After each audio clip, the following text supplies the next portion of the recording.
앞에서 헌팅 포차 얘기를 했죠.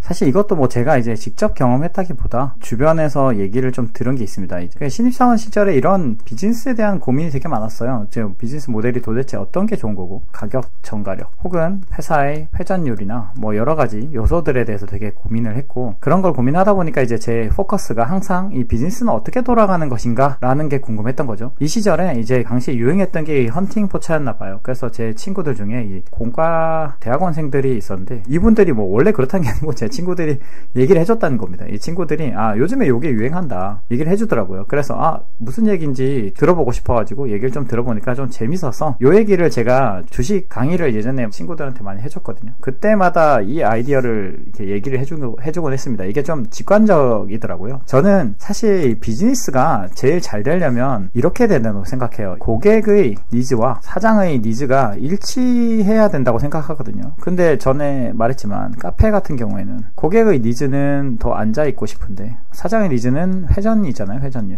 그러니까 이게 서로 일치하지 않는 비즈니스니까 애초에 이 비즈니스 모델 자체가 썩 좋은 게 아니에요. 이거를 이제 개선하려면 뭐 테이크아웃이라든지 뭔가 다른 수를 써야겠죠. 아니면 뭐 시간당으로 돈을 받던가. 그게 아니고서야 이 고객의 니즈와 사장의 니즈가 일치할 수가 없습니다. 그러니까 이제 불편한 자리 만들고 막 그랬던 건데, 그러면 헌팅 포차가 이게 누가 보면 저급할 수도 있지만 비즈니스가 되게 재밌더라고요. 이걸 물론 이분들이 처음에 만들어낸 사람들이 이걸 뭐 비즈니스 모델에 대해서 이렇게 하면 회전율이 잘 나올 거야 하고 의도하진 않았겠지만 하다 보니까 만들어진 거겠죠.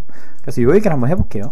구조가 어떻게 되는지 얘기를 좀 들어보니까, 처음에 이 테이블마다 각자 이제 무리를 지어 옵니다. 보통 뭐 남자가 3명이 오면 여자가 3명이 온다 치죠.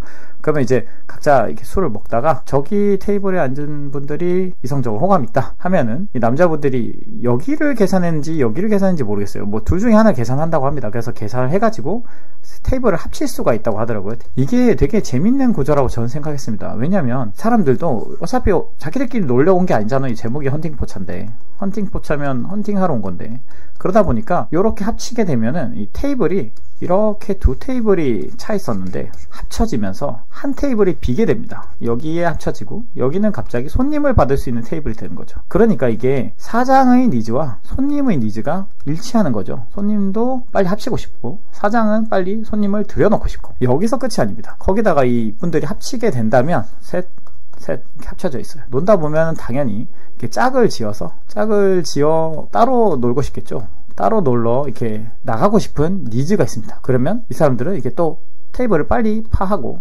그럴지는 모르겠어요. 제 머리로만 생각한 겁니다. 그래서 파하고 나가려는 의지가 일반적인 상황보다는 많겠죠. 북치고 앉아서 남자들끼리 술 먹고 막 얘기하고 뭐 주식 얘기, 정치 얘기 이렇게 하는 데보다는 파하고 나갈 니즈가 커진다. 그러니까 핵심을 요약하면 이 두 테이블이 들어왔는데 하나로 합쳐지고 나가고, 또 두 개가 들어와서 합쳐지고 나가고, 요게 된다는 겁니다. 그러니까 손님을 이제 끊임없이 받을 수 있는 구조가 되더라 라는 게, 저는 제가 그 머릿속으로 그래 보인다 이런 거였어요. 그러니까 이제 저는 이 얘기에서 그냥 하고 싶은 얘기는, 이거는 이제 그냥 예시일 뿐이고, 제일 먼저 비즈니스에 대해서 이게 꼭 투자가 아니더라도 사업을 한다 치면 제일 먼저 생각해야 되는 건 고객의 니즈가 나의 니즈와 일치해야 된다. 이게 기본이라고 생각합니다. 앞서서 헬스장 얘기를 했거나 카페 얘기를 했던 이유가 한정된 공간인데, 일단 한정된 공간이라는 것 자체가 비즈니스가 썩 좋은 건 아니죠. 그러니까 한정된 공간인데 여기에 사람들이 들어와서 나가줘야 되는, 그러니까 사실 나가기는 싫은데 나가줘야 되는, 이렇게 일치가 하지 않는 이런 비즈니스 모델은 썩 별로더라. 물론 이게 돈이 잘 벌리냐 안 되냐는 또 다른 문제가 있죠. 원가율이 낮다든지 뭐 그런 문제가 있지만, 그런 걸 차치하고 기본적인 방향성을 봤을 때 이걸 일치하는 비즈니스를 해야 된다 라는 게 첫 번째. 물론 여기서 추가적으로 고민하면 이런 겁니다. 해자가 있느냐, 해자를 형성할 수 있느냐, 이런 문제들도 고민을 해야 돼요. 사실 뭐 시간을 들이거나 아니면 원가율을 낮춘다든지 나만의 어떤 해자를 만들어 나가야 돼. 그러니까 기본적인 방향성은 저걸 하고 그 다음에는 해자를 만들어 나가는 겁니다. 해자가 우리가 형성된 기업만 보기 때문에 이 기업이 해자가 있냐 아니냐, 해자라는 건 다른 사람들이 진입을 하지 못하게 하는 진입 장벽 같은 느낌이거든요. 근데 그 진입 장벽은 처음부터 형성되는 건 아니고요. 우리가 사업을 하게 되면 처음에는 없는 상태죠. 오히려 팔로워의 상황이기 때문에.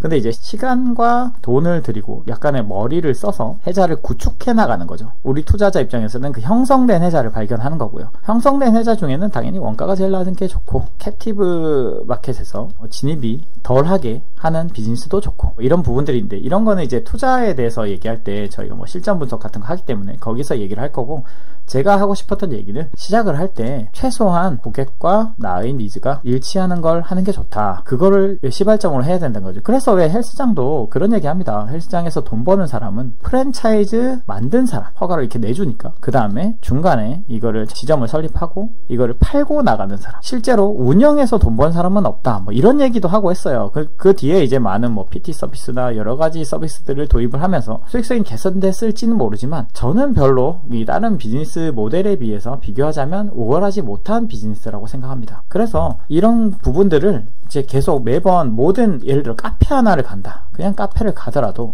이거 브랜드네, 목이 좋네, 이런 생각을 하기보다는 여기는, 이 카페는 제가 간 데는 그런 데가 있었거든요. 선유도에 어떤 카페가 있는데, 이 브랜드도 아니에요. 근데 굉장히 고가를 받고 있는데 그게 장사가 될 수밖에 없던 이유가, 자리가 있는데 그 옆에 상가가 날 자리가 하나도 없고 딱 여기만 카페만 있을 수 있는 구조였습니다. 그리고 아파트가 있고 뭐 학교가 있고 이랬는데 되게 재밌는 구조더라고요. 딴 데서 어떻게 진입이 될 수가 없는, 자리가 있어야 진입을 할 텐데 들어설 자리가 없더라고요. 그러다 보니까 이 카페가 저거는 당장 수익이 엄청 치솟진 못할지 몰라도 굉장히 안정적이겠구나 라는 생각이 들긴 했습니다. 그래서 이런 것처럼 생활에서 저 비즈니스가 어떻게 하면 서스테이너블하고 자기 가격을 또 원가가 오르면 올려가면서 그렇게 할 수 있는지, 그 비즈니스들을 많이 관찰하다 보면 여러분들이 주식을 볼 때 좀 더 비즈니스 모델에 대해서 쉽게 발견하고, 이 회사는 가격 전가력이 있더라. 왜? 어떠어떠한 이유에 의해서, 그 이유가 내가 여태까지 관찰한 거에 의해서 인사이트가 생겨서 이런 이유로는 가격이 전가되더라. 이런 것들을 이제